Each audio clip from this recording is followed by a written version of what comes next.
For God. No, don't get out! Ollie, don't get out of the pit! Oh, man.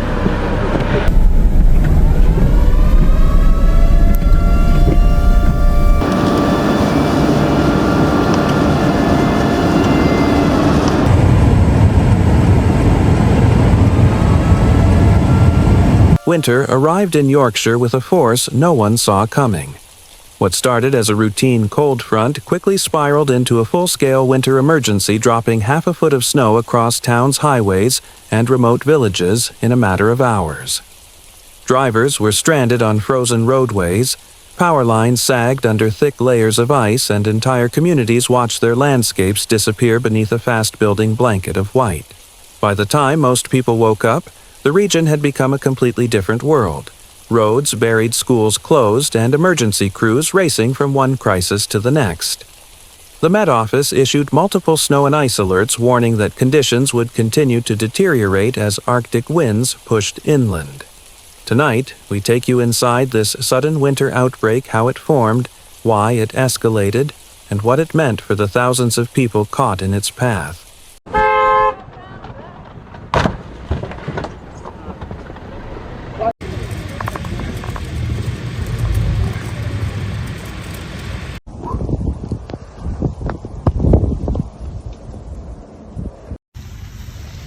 Oh, there we go.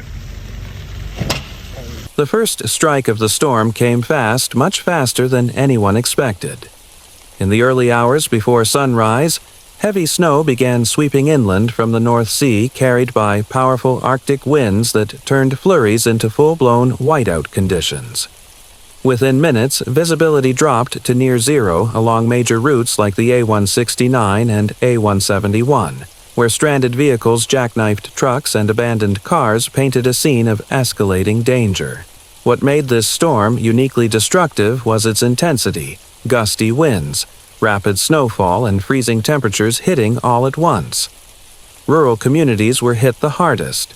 Some villages found themselves completely cut off, with snowdrifts piling over 2 feet deep in exposed areas.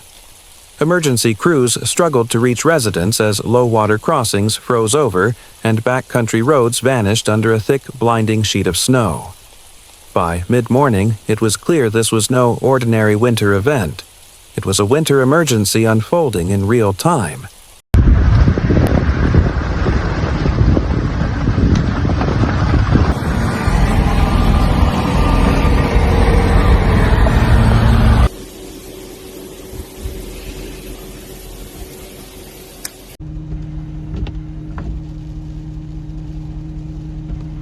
As morning turned to afternoon, the storm tightened its grip on Yorkshire, transforming ordinary commutes into hours-long ordeals. Drivers trapped along the A171 near Whitby and the A169 from Pickering to the Moors described a surreal, almost cinematic scene: cars frozen in place, engines idling under thick layers of snow, and visibility shrinking to a mere few feet. What had started as steady flurries became a relentless blizzard driven by 40-50 mph gusts that blasted snow across the landscape like airborne sand. Families abandoned their vehicles and set out on foot in sub-freezing temperatures, clutching bags, phones, and whatever essentials they could carry. Social media filled with images of half-mile backups, stranded lorries, and drivers huddled together for warmth. For many, it became a night of waiting for plows, waiting for updates, waiting for any break in the storm. Inside rural homes, lights flickered as power outages swept across upland towns. Some communities faced temporary isolation as backroads disappeared beneath 2 to 3 feet of compacted snow. Emergency services stretched thin, scrambling to reach the most vulnerable while juggling rescue calls, blocked roads, and deteriorating conditions. These were the hours when the storm felt endless, when every gust, every rumble of thunder snow reminded Yorkshire that winter had arrived with a force not seen in years.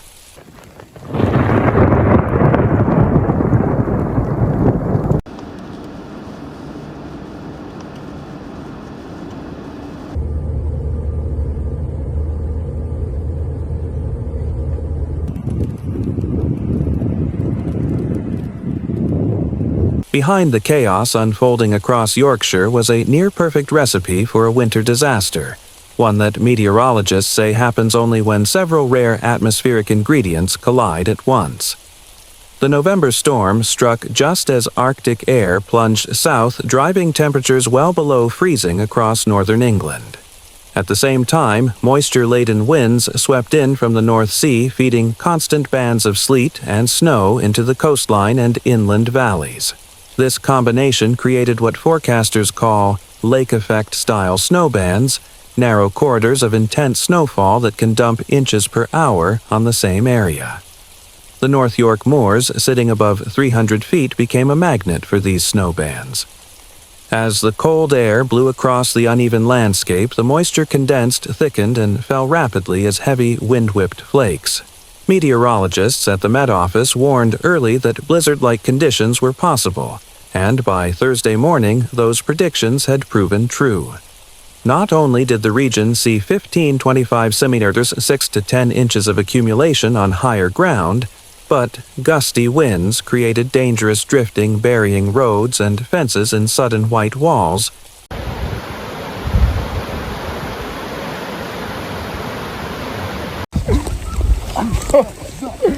Oh my God.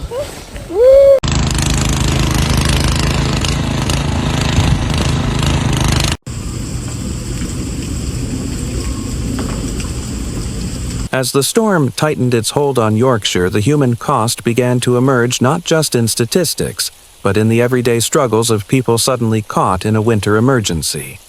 Families woke up to driveways buried, power flickering, and roads that vanished overnight beneath drifting snow. What began as a cold November morning quickly turned into a fight for safety, warmth, and connection. Across the North York moors, drivers abandoned their vehicles as whiteout conditions swept across the A169 and A171. Some walked miles through biting winds to reach shelter, their cars half submerged in roadside snowbanks. Photos circulating online showed long lines of stranded motorists, headlights glowing dimly under sheets of falling snow. In villages tucked between hills, the storm cut off entire communities. Elderly residents found themselves isolated, their lanes blocked by 4-foot drifts. Volunteers moved door to door, checking on neighbors, delivering food, and helping clear pathways to front doors. For many, the simple act of stepping outside became a dangerous risk. Parents bundled up their children as schools announced sudden closures. Local businesses shuttered early. Power outages left pockets of homes without heat, forcing families to rely on fireplaces, backup generators, or the kindness of neighbors offering warm rooms. For emergency services, the night was relentless. Fire brigades responded to cars stranded in snow-filled ditches. Ambulance crews struggled to reach patients on unplowed rural roads. Councils deployed every available gritter and plow, yet the snowfall outpaced their efforts by the hour.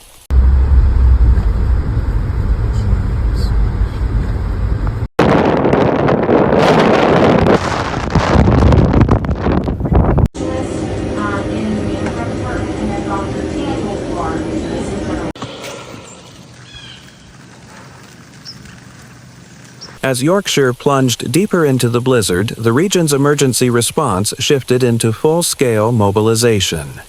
What began as routine winter precautions escalated into an all-hands effort as authorities, councils, and community groups raced to keep people safe in rapidly worsening conditions.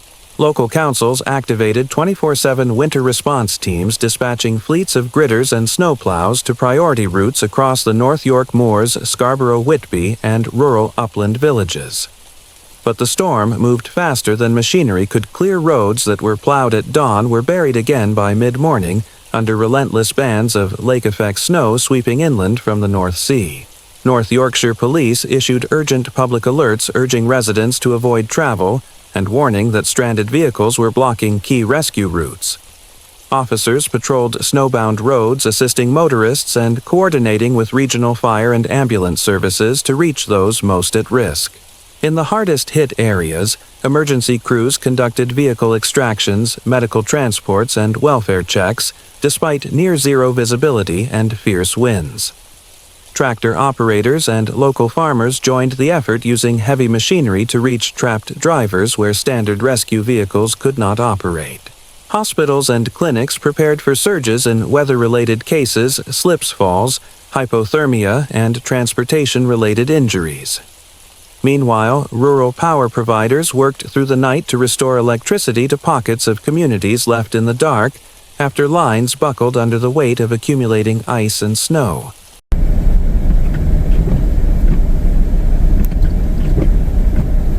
Alright, the snow's died down and the sun is rising.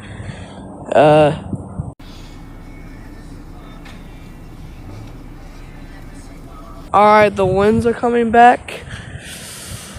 And I finally got my anemometer working. When the snow finally eased, Yorkshire awoke to a landscape transformed beautiful from a distance but brutally demanding up close. Roads that had once been familiar routes to work or school were buried beneath thick, uneven drifts. Side streets, farm lanes, and moorland paths disappeared entirely, leaving some villages temporarily cut off until rescue teams could carve out access. Utility crews spent the morning assessing damage to power lines sagging under the weight of ice, while communication providers scrambled to restore mobile coverage to rural pockets that had gone dark during the height of the blizzard. Schools announced continued closures, and businesses across North and East Yorkshire shifted to remote operations as cleanup efforts expanded. But the aftermath wasn't only logistical, it was deeply human. Families shared stories of being stranded in cars for hours, of neighbors delivering hot drinks in the freezing dark, of children waking to unexpected snow days, while parents worried about icy commutes and blocked roads. In elderly communities, volunteers walked door to door checking on those who might struggle to stay warm or access medication. Authorities emphasized that the storm offered critical lessons.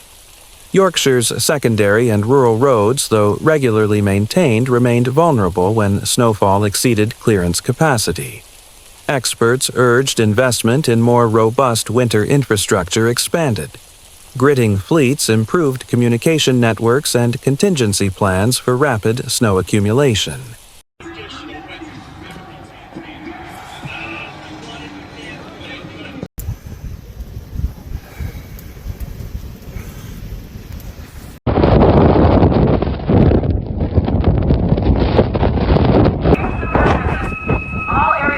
Closed today due to extreme winter conditions. As night fell across Yorkshire, the storm's final echoes drifted away on a cold northern wind. Streetlights flickered through curtains of snow, casting long shadows across the quiet hills and villages that had battled one of the earliest, fiercest winter blasts in recent memory. What began as a cold snap had become a test of endurance, one that revealed both the fragility of daily life and the remarkable strength of community. Families gathered indoors, warming their homes and sharing stories of the storm. Emergency crews finally stood down after hours of non-stop rescues and road closures. And across the moors, the last gusts swept over the white landscape, leaving a silence that felt both peaceful and uncertain. Because while the blizzard had passed, the lesson remained clear: extreme weather arrives faster, hits harder, and challenges us in ways we can no longer ignore. Events like this aren't just stories of snowfall, they're reminders of how quickly life can shift, how crucial preparedness is, and how deeply we depend on one another when nature turns unforgiving. Yorkshire's storm is a window into a future shaped by intensifying weather extremes, and how communities respond will define resilience for years to come. If you found this story powerful, insightful, or eye-opening, make sure to like, share, and subscribe. Your engagement helps us bring more real-world stories of survival, climate awareness, and human strength to audiences across the world.